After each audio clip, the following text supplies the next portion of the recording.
Ледзьве чутна малюся, пачуюся вышні.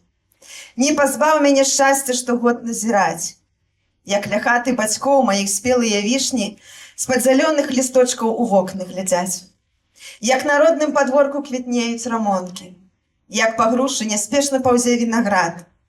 І ў чароўным суквеці пчалінай гамонкі патанае любімы з мінуласці сад.